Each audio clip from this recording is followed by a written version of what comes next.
दोस्तों, welcome back to my channel. So the concept diary. क्योंकि कल हमारा एग्ज़ाम है बायोकेमिस्ट्री का। बायोकेमिस्ट्री के एग्जाम में एक चैप्टर आना है क्लिनिकल एंजाइमोलॉजी। ठीक है। इस क्लिनिकल एंजाइमोलॉजी एक ऐसा चैप्टर है जो ना थोड़ी मैकेनिकल टाइप का है। इसमें स्टूडेंट को हमेशा कन्फ्यूज़न रहता ही है। इवन टीचर्स भी इतने अच्छे से हमें समझाते नहीं हैं, तो फिर हमारा ये कन्फ्यूजन बना ही रहता है, फिर हम कुछ नहीं कर पाते। तो चलो, हम इस क्लिनिकल एंजाइमोलॉजी चैप्टर को इतने ईजी वे में समझते हैं ना कि फिर हम कभी भूलेंगे ही नहीं कि ये क्या चीज़ थी। ठीक है। हमें क्या करना है, हम सबसे पहले जान रहे हैं कि एंजाइम्स होते क्या हैं। ये एंजाइम्स होते क्या हैं। Enzyme is a protein that serve as a chemical reaction को ये फास्ट एंड स्लो करने का काम करते हैं। They also known as a biological catalyst. Catalyst क्या होता है, सबस्ट्रेट्स को तोड़ना। ठीक है, सबस्ट्रेट्स को तोड़ना। अब आप कहोगे कि ये सबस्ट्रेट्स क्या होता है। कैटलिस्ट का काम तो हो गया कि सबस्ट्रेट्स को तोड़ना है। ठीक है, लेकिन अब ये सबस्ट्रेट्स क्या होता है। अब ये सबस्ट्रेट्स क्या होता है। सबस्ट्रेट्स एक रॉ मटेरियल है, और हमारा मान लो ये सबस्ट्रेट्स एक रॉ मटेरियल है। ठीक है, और हमारा एंजाइम क्या है, एक वर्कर है। अब वर्कर का काम क्या होगा कि रॉ मटेरियल के ऊपर काम करना। एंजाइम का काम है काम करना, और लेकिन किसके ऊपर काम करना, सबस्ट्रेट के ऊपर, रॉ मटेरियल के ऊपर काम करना है। ठीक है। जब सबस्ट्रेट एंजाइम के पास आता है, मतलब कि रॉ मटेरियल हमारे वर्कर के काम करने के पास आता है, काम वाले के पास काम आया कि भाई आपको ये काम करना है। जब सबस्ट्रेट एंजाइम के पास आया तो एंजाइम की एक्टिव साइट पे चिपकता है। ठीक है, एंजाइम की एक एक्टिव साइट होगी, तो मतलब कि यही समझ लो, एंजाइम की एक्टिव साइट मतलब काम करने वाले के हाथ। जो काम करेगा ना वो अपने हाथों से ही तो काम करेगा। तो मान लो कि काम करने वाले की एक्टिव साइट उसके हाथ है। ऐसे ही एंजाइम की जो एक्टिव साइट है ना, एंजाइम की एक्टिव साइट है। ठीक है, वो उसी पे आके सबस्ट्रेट्स चिपकता है। जब एंजाइम की एक्टिव साइट पे चिपकेगा, अब एंजाइम सबस्ट्रेट को प्रोडक्ट में बदल देगा। मतलब कि हमारा बंदा है एक जो एंजाइम है। ठीक है, अब एक है काम जो उसे मिला है, जो हो गया रॉ मटेरियल, जिसे हम कह रहे हैं सबस्ट्रेट्स। ठीक है, अब हम उसे सबस्ट्रेट्स कह रहे हैं। अब बंदे को काम मिल गया तो वो काम को पूरा भी तो करेगा ना, प्रोडक्ट भी तो बनाएगा ना उसका कुछ। जो प्रोडक्ट बनेगा वो हमारे सबस्ट्रेट से ही बनेगा। राइट। ठीक है, ये हो गया हमारा सबस्ट्रेट्स और ये हो गया हमारा एंजाइम। राइट। अब हमें क्या पढ़ना है। एंजाइम जब काम करता है तो बायोलॉजिकल केमिकल रिएक्शन में कोई चेंज नहीं होता। मतलब ये एंजाइम्स की बायोलॉजिकल रिएक्शन में कोई चेंज नहीं होता, बल्कि ये बॉडी में होने वाली केमिकल रिएक्शन को फास्ट एंड स्लो करता है। तो प्रत्येक सब्सट्रेट्स का अपना अपना एक स्पेसिफिक एंजाइम्स होता है, क्योंकि बॉडी में तो बहुत सारे एंजाइम्स हैं ना। सारे एंजाइम्स एक एक अपनी स्पेसिफिक क्वालिटी को होल्ड करते हैं, और प्रत्येक सब्सट्रेट्स के पास अपना अपना ये एंजाइम होता है। राइट। अब हम बात करते हैं इस सब्सट्रेट्स और एंजाइम के मिलन की। ये मिलते कैसे हैं और प्रोडक्ट बनता कैसे है। जैसे कि एक ताला चाबी की कहानी के थ्रू समझते हैं। जैसे कि हमारे पास एक ताला है। राइट। जब हमारे पास एक ताला है और उसकी एक ओरिजिनल चाबी है, एक उसकी नकली चाबी है। ठीक है, जब उसकी एक ओरिजिनल और एक नकली चाबी है तो क्या होगा कि असली वाली चाबी आएगी तो ताला खुल जाएगा, नकली वाली चाबी आएगी तो ताला नहीं खुलेगा। ये थोड़ी आगे की बात है, समझेंगे अभी। जब हमारा ये हमारा एंजाइम एंड सबस्ट्रेट मिलता है तो एक प्रोडक्ट बनता है। कैसे मिलता है। सबस्ट्रेट्स हमारा होता क्या है, रॉ मटेरियल। रॉ मटेरियल मतलब मान लो स्टार्च रॉ मटेरियल है, और ये काम करने वाले एंजाइम के पास गया तो ये माल्टोज में बदल जाएगा। स्टार्च हमारा हो जाएगा क्या, स्टार्च बच्चे हमारा हो जाएगा रॉ मटेरियल, जो कि अब ये रॉ मटेरियल उठ के जाएगा काम वाले अमाइलेज के पास। अब ये अमाइलेज इस स्टार्च को माल्टोज में बदल देगा, हमारा काम बन गया। सेकेंड एग्जाम्पल देख लेते हैं। जैसे कि हमारे पास लैक्टोज रॉ मटेरियल है। राइट। अब हमारे पास लैक्टोज रॉ मटेरियल काम करने वाले अंकल के पास जाएगा, लैक्टेट अंकल के पास जाएगा। अब ये अंकल जी इस लैक्टोज को गैलेक्टोज प्लस ग्लूकोज में कन्वर्ट कर देंगे। ठीक है, ये तो चीज़ें हो गई इधर से इधर तक की, जो कि सबको आती हैं नॉर्मली।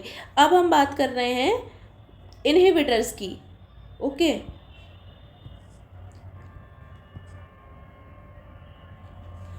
अब इनहिबिटर्स की, अब क्योंकि एंजाइम के पास सबस्ट्रेट चल के आ रहा है ना प्रोडक्ट में बदलने के लिए, अब ऐसी कंडीशन आ जाती है कि ये एंजाइम और सबस्ट्रेट्स में लड़ाइयाँ होने लगती हैं, कंपटीशन एंड नॉन कंपटीशन की कंडीशन होने लगती है, एंजाइम्स को चीज़ें रोकने लगती हैं। सो ये इनहिबिटर्स का मतलब क्या होता है? इनहिबिटर्स का मतलब है रुकावट। इनहिबिटर्स वो केमिकल और मॉलिक्यूल्स होते हैं जो एंजाइम्स को काम करने के लिए स्लो कर देते हैं या तो फिर एंजाइम्स को ब्लॉक ही कर देते हैं। मतलब इनहिबिटर्स का मतलब है एंजाइम्स को ब्रेक डाउन करना, ठीक है। जैसे कि हमारे एंजाइम्स वर्कर हैं, सबस्ट्रेट्स हमारा जिसके ऊपर काम हो रहा है यानी कि रॉ मटेरियल है, और इनहिबिटर्स क्या है? इस काम में होने वाली रुकावट। अब ये रुकावट दो तरीक़ों से होती है, कॉम्पिटिटिव एंड नॉन कॉम्पिटिटिव। सो हमारी ये कॉम्पिटिटिव क्या होती है? कॉम्पिटिटिव को एक ताला चाबी की कहानी के थ्रू समझते हैं, क्योंकि कॉम्पिटिटिव और नॉन कॉम्पिटिटिव ये ना थोड़ी कॉम्प्लिकेटेड है, रियल में लिटिल बिट कॉम्प्लिकेटेड है, जो कि स्टूडेंट जनरली इसमें कंफ्यूज हो जाते हैं। मैं भी हुई थी, लेकिन फिर आ गया, धीरे धीरे पढ़ा 2-4 बार फिर आ गया, ठीक है। सो कंपटीशन में क्या होते हैं? एक ताला चाबी के थ्रू समझते हैं, बहुत अच्छी कहानी है, मज़ा आ जाएगा, सब कुछ समझ आ जाएगा। मान लो हमारे पास चार्जर है, ठीक है। चार्जर में जहाँ चार्जर है उसकी केबल है और अडेप्टर है। सो डाटा केबल हम जहाँ अडेप्टर में घुसाते हैं, सो जहाँ घुसाते हैं, जहाँ उसको इंसर्ट करते हैं, वो हो गई हमारी उसकी एक्टिव साइड, ठीक है। सो अडेप्टर में घुसाते हैं, वो हो गई एक्टिव साइड, और जहाँ हम और उसकी एक और छोर होता है जो मोबाइल के उसमें घुसाते हैं, ठीक है। मोबाइल में लगती है और एक छोर उसका अडेप्टर में लगता है। सो क्योंकि वो दोनों छोर होते तो एक ही डिज़ाइन के हैं, मतलब एक छोटा होता है एक बड़ा होता है, लेकिन बनावट में तो दोनों एक ही चीज़ से बने हुए हैं, एक ही कलर के होते हैं। अब क्या होता है कि कंपटीशन में क्या होता है कि हमारा असली सबस्ट्रेट आएगा, मतलब कि जो छोर चार्जर में ही लगना था वो चार्जर में ही लग जाएगा, तो हमारा काम बन जाएगा एंजाइम की और सबस्ट्रेट की रिएक्शन होगी और हमारा प्रोडक्ट बन जाएगा, राइट। अब क्या होगा? कंपटीशन इनहिबिटर में क्या होगा कि नकली सबस्ट्रेट आ जाएगा, कोई नकली सबस्ट्रेट। अब नकली सबस्ट्रेट क्या? नकली सबस्ट्रेट नकली है तो ये नकली के जैसे ही काम करेगा, ये नकली होते हुए भी असली के बन के जैसा आएगा, राइट। सो अब जब ये असली के बन के आएगा तो ये एंजाइम की उसी एक्टिव साइट पे जहाँ पे हमारे डाटा केबल का वो छोर जो चार्जर में लगना था, ठीक है, और एक छोर आ गया जो छोर मोबाइल में लगना था। अब मोबाइल वाला छोर कह रहा है कि मैं भाई तुम्हारे जैसा हूँ, जो कह रहा है किससे? असली वाले सबस्ट्रेट से, कि भाई मैं तुम्हारे जैसा हूँ, मुझे चार्जर के अंदर चला जाने दो। तो इन दोनों की एक ही साइड पे लड़ाई हुई। जैसे कि कंपटीशन एग्जाम में एक ही सीट के लिए 2-3 बंदे लड़ते हैं ना, सो एग्जैक्टली ऐसा ही कंपटीशन है कि एक ही चीज़ में जाने के लिए 2 बंदे लड़ रहे हैं, एक बंदा असली है और एक बंदा नकली है। इसमें जो नकली बंदा है वो सबस्ट्रेट्स, असली वाले सबस्ट्रेट्स का रूप लेके कह रहा है कि भाई मैं भी सेम हूँ, मैं ओरिजिनल हूँ, तुम मुझे अंदर जाने दो चार्जर के, ठीक है। इतनी अच्छी सी छोटी सी प्यारी सी कहानी थी कॉम्पिटिटिव इनहिबिटर की। अब आते हैं हम नॉन कॉम्पिटिटिव इनहिबिटर से, राइट। सो अब हमारा ये नॉन कॉम्पिटिटिव इनहिबिटर्स क्या कहता है? यहाँ पर कोई कंपटीशन नहीं होता, जैसे कि वर्ड में ही दे रखा है कि नॉन कॉम्पिटिटिव। यहाँ पे सबस्ट्रेट्स अपनी एक्टिव साइट पे ही चिपकता है, ठीक है, बाइंड होता है। इनहिबिटर जो नॉन कॉम्पिटिटिव इनहिबिटर, मतलब कि ऐसा इनहिबिटर, ऐसा नकली सबस्ट्रेट्स आता है जो कि एंजाइम की एक्टिव साइट पे नहीं चिपकेगा, ठीक है।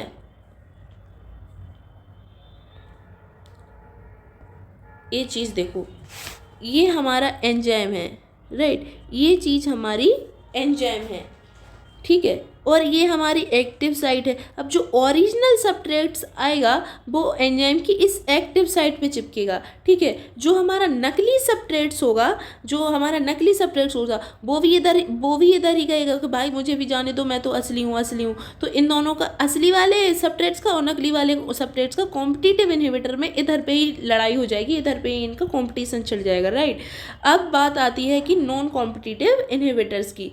सो हमारा नॉन कॉम्पिटिटिव इनहिबिटर्स क्या होगा? जैसे कि ये हमारी क्या है? एक्टिव साइट है, यहाँ पे असली नकली सबस्ट्रेट्स की लड़ाई हो रही है। नॉन कॉम्पिटिटिव इनहिबिटर्स में इनहिबिटर्स आएगा लेकिन वो एक्टर साइट पे नहीं जुड़ के इलास्टिक साइट पे जुड़ेगा, एक इलास्टिक साइट पे जुड़ेगा। सो अब हमारी ये इलास्टिक साइट क्या है? सो इलास्टिक साइट क्या है? सो इलेक्ट्रोक साइट के दो टाइप्स होते हैं, ठीक है, हमारी इस इलेक्ट्रोक साइट के।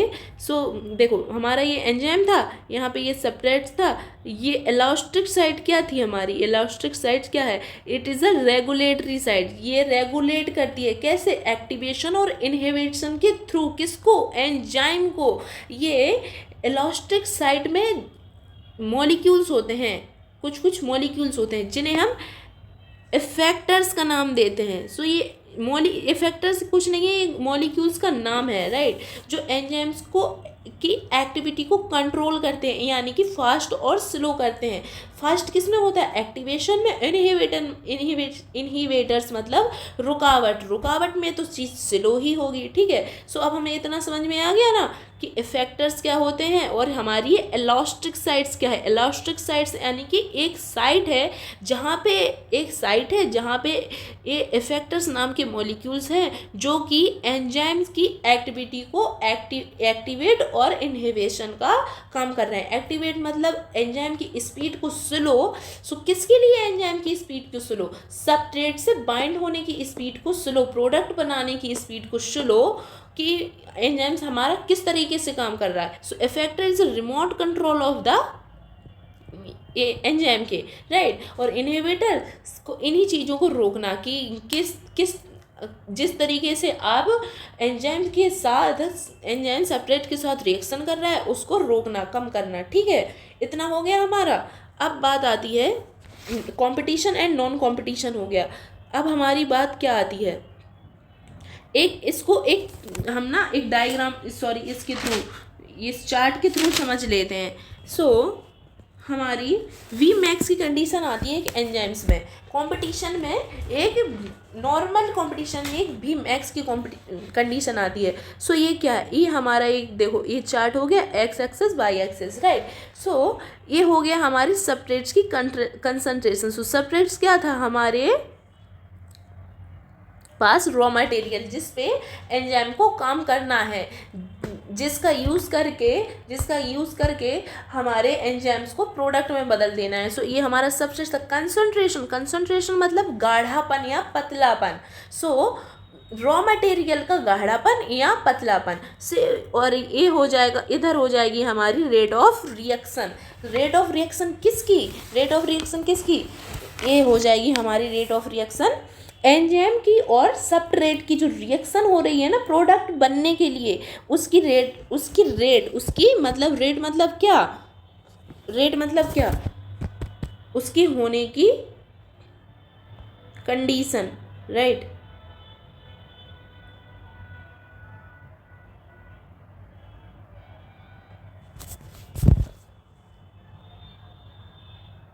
उसके होने की कंडीशन। सो ये हो जाएगी हमारी रिएक्शन की होने की कंडीशन, और ये हो जाएगा हमारा सब्सट्रेट्स का रॉ मटेरियल का गाढ़ापन और पतलापन। अब एक ऐसी कंडीशन आती, ये चार्ट समझ लो, कुछ नहीं समझना, फिर सबसे इजी हो जाएगा, ठीक है।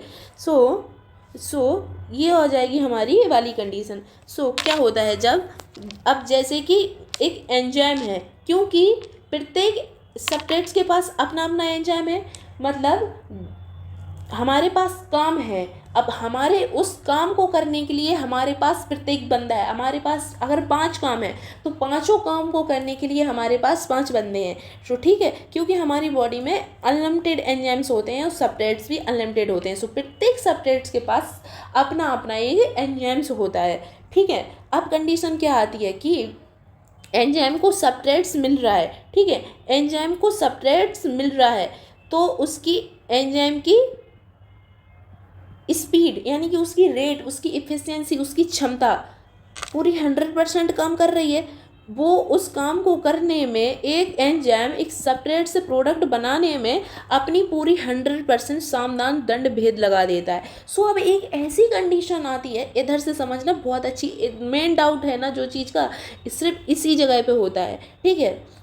चलिए देखते हैं कि कैसे होता है, जो कि बहुत ही कॉमन डाउट है, और अगर इसे समझो ना तो फिर ये आएगा भी नहीं कभी कभी, ठीक है। सो सारे के सारे एंजाइम्स के पास अपना अपना सब्सट्रेट मिल गया, अब वो काम कर रहे हैं। अब क्या होता है कि अब हमारा प्रत्येक सब्सट्रेट काम में लगा हुआ है एंजाइम के थ्रू।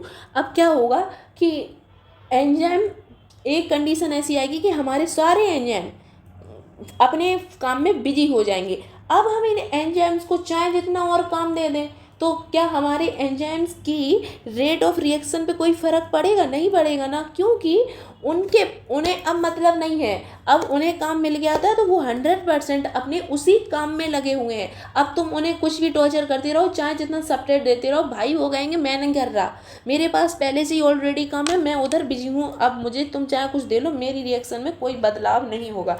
इसे ही हम Vmax की कंडीशन कहते हैं। That is called the Vmax condition. So Vmax, maximum velocity of the enzymes reaction, right. अब हमारी एक ऐसी कंडीशन आती है Km की। Km क्या है? ये क्या है? Michael constant. ये माइकल कांस्टेंट क्या है? ठीक है, माइकल कांस्टेंट क्या है? सो ये Km का मतलब क्या होता है? Km का मतलब होता है सब्सट्रेट्स की ऐसी कंसंट्रेशन, मतलब कंसंट्रेशन मतलब उसका गाढ़ापन, कंसंट्रेशन मतलब एंजाइम की ऐसी कंसंट्रेशन। अब एंजाइम है, देखो एक एंजाइम है, उसकी कंसंट्रेशन है, मतलब ये एंजाइम उसका ये गाढ़ापन है, ठीक है। अब इस गाढ़ेपन की ऐसी स्पीड हो जाएगी, एक ऐसी स्पीड, इस गाढ़ेपन की ऐसी स्पीड जिसमें हमारा एंजाइम्स अपनी काम करने की क्षमता को आधा कर देगा, ठीक है। एक बहुत ही इजी एग्जांपल के थ्रू समझते हैं कि देखो एक एंजाइम है, राइट। अब हमारे पास एक एंजाइम है और हमारे पास एक रॉ मटेरियल है, यानी कि एक सब्सट्रेट्स है। सो क्योंकि एंजाइम्स की हो रखी है बढ़िया सी ताकत कि उसे सब्सट्रेट्स को बदलना है प्रोडक्ट में। अब हमारे सब्सट्रेट्स की हो रखी है वो क्या, उसकी ना एफिशिएंसी कम हो रखी है, कंसंट्रेशन उसकी ऐसी हो रखी है जिसमें एंजाइम की स्पीड अपनी मैक्सिमम वेलोसिटी की आधी हो जाएगी। मान लो एक आदमी है, आदमी की क्षमता, ठीक है, ऐसे समझो आदमी है, उस आदमी की क्षमता जिसके ऊपर काम होना है, उस आदमी की क्षमता बिगड़ी हुई है, मरियल हो रखा है वो। अब उससे कह दिया हमने कि तुम्हें काम के लिए जाना है, तुम्हारे ऊपर काम होना है। अब उसे पता चला कि भाई मेरे ऊपर काम होना है, तो काम का नाम सुनते ही उसका हुलिया ऐसा हुआ कि उसकी स्पीड ही कम हो गई। भाई कि मेरा तो वैसे भी हालात ख़राब हो रखे हैं, तुम और काम की कह रहे हो, ठीक है। सो मतलब कि अगर हमारा Km कम होगा, Km कम होगा मतलब Km क्या है? Concentration of the substrates. Concentration मतलब गाढ़ापन, ठीक है, गाढ़ापन। अब गाढ़ापन कम, कम का मतलब गाढ़ापन कम, गाढ़ापन है, कम मतलब क्या है कि गाढ़ापन नहीं है, पानी घुला हुआ है, ठीक है, घुला हुई चीज़ है। अब घुली हुई चीज़ फैली हुई चीज़ है ना, तो अब फैली हुई चीज़ में इधर एक कंडीशन आती है, इससे ही MCQ बनता है।